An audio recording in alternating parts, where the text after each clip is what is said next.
Hey everyone, my name is Austin. I'm a senior product designer at GitLab.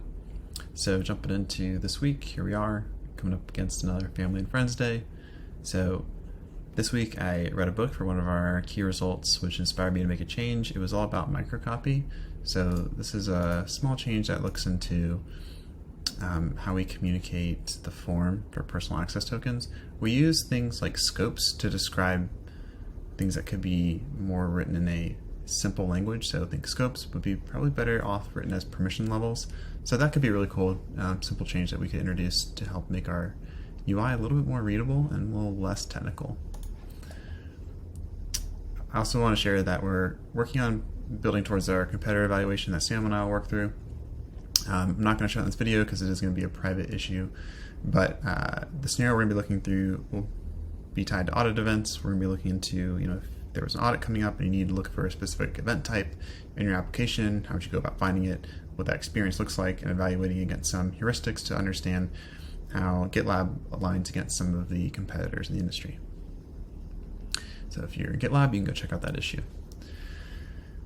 The next thing I want to share is it's really hard to explain pipeline compliance. We've been working through a small change to try and communicate to users while they're authoring a pipeline that there's this other file that could impact the way that they're building their current YAML file.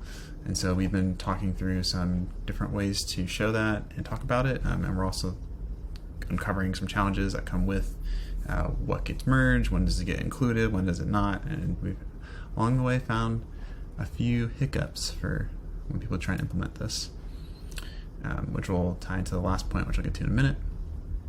And then we're talking through an idea to try and add a new option, potentially for any protected branch. So one of the challenges we ran into with protected branches in the first place is if they don't exist at a project level, it's kind of hard to enforce them because you run into issues where it'll default back to any branch or it won't do anything because the branch has to exist in the first place. So we're looking into some other options to make that possible so we can think about scaling the merge request approval rules and the protected branches. So stay tuned. And then we have a couple issues outstanding.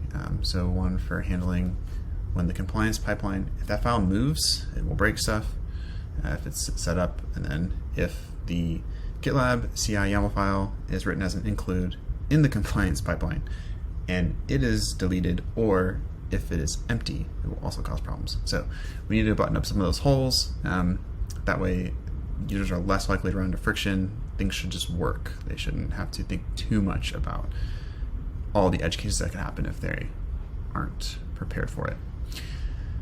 Well, with that said, have a great Family and Friends weekend.